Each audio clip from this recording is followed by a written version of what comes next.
आप साइड में एक चित्र देख रहे हैं जो कि समचतुर्भुज का है।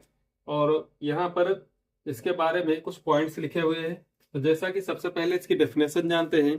तो परिभाषा के अनुसार क्या है कि समचतुर्भुज एक ऐसा समांतर चतुर्भुज होता है जिसकी चारों भुजाएं क्या होती हैं, समान होती हैं। अब जबकि इसको समांतर चतुर्भुज कह दिया गया तो जो समांतर चतुर्भुज की बहुत सी कंडीशंस होती हैं वो इसमें आ जाती हैं। और समांतर चतुर्भुज में सम्मुख भुजाएं समान होती हैं, लेकिन यहाँ पे क्या दिया है, जिसकी चारों भुजाएं समान, यानी कि एक ऐसा समांतर चतुर्भुज है जिसकी चारों भुजाएं समान होगी तो समचतुर्भुज कहलाएगा। और यदि एक कंडीशन इसमें और जोड़ दी जाए कि इसका प्रत्येक कोण 90 अंश कर दिया जाए तो एक वर्ग बन जाएगा। तो यहाँ पर इसमें क्या दिया है, पहला पॉइंट कि चारों भुजाएं एक तो समान होती हैं। दूसरा क्या है, इसके विकर्ण परस्पर समकोण पर समद्विभाजित करते हैं। यहाँ पर जो दो विकर्ण खींचे जाते हैं वो एक दूसरे को समकोण 90 अंश का कोण बनेगा उनके बीच में। और दूसरी चीज है यहाँ पर कि ये एक दूसरे को समद्विभाजित करते हैं, बराबर बराबर दो भागों में बांटते हैं। और यहाँ पर विकर्ण जो है वो समान नहीं होते, विकर्ण की लंबाइयां अलग अलग होती हैं। एक मान लीजिए जैसे 10 है और एक 8 है, तो यहाँ पर जब समद्विभाजित करेगा तो जो 8 वाला है वो 4 विभाजित हो जाएगा और 10 वाला है वो 5 और 5 में विभाजित हो जाएगा।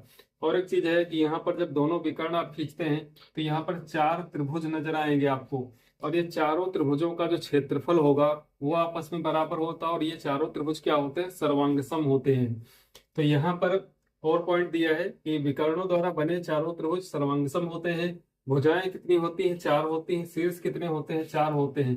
ये शीर्ष ए बी सी डी जो है शीर्ष कहलाते हैं। तो ये 4 शीर्ष होते हैं। कोणों की संख्या भी कितनी होगी, 4 होगी। और इन चारों कोणों का योग जो होगा वो 360 डिग्री होता है। सम्मुख कोण समान होते हैं। इसमें भी जिस प्रकार से समांतर चतुर्भुज में होता है आमने सामने के कोण समान होते हैं, तो यहाँ पर भी सम्मुख कोण बराबर होंगे।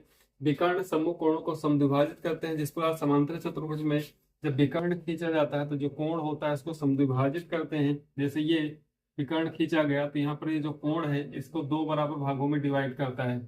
तो यहाँ पर विकर्ण सम्मुख कोणों को समद्विभाजित करता है। बात है इसका क्षेत्रफल का फार्मूला। तो क्षेत्रफल में क्या होता है कि 1/2 विकर्णों का गुणनफल।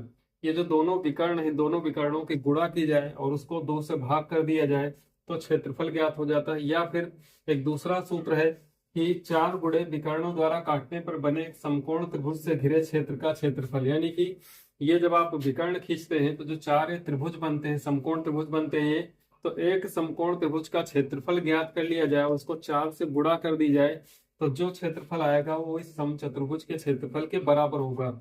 और क्या होता है, इसका अगर परिमाप ज्ञात करते हैं तो चूंकि चारों भुजाएं समान होती हैं तो एक भुजा की जो लंबाई होगी उसको 4 से गुणा कर देंगे। जो वर्ग का परिमाप का फार्मूला होता है 4 गुणे भुजा, वही यहाँ पर भी काम करेगा, 4 गुणे भुजा। तो जो ज्यादातर क्षेत्रफल का इसका फार्मूला यूज होता है वो 1/2 विकर्णों का गुणनफल। यदि एक विकर्ण को D1 माना जाए और दूसरे को D2 माना जाए तो 1/2 D1 गुणे D2 इसका फार्मूला बन जाएगा।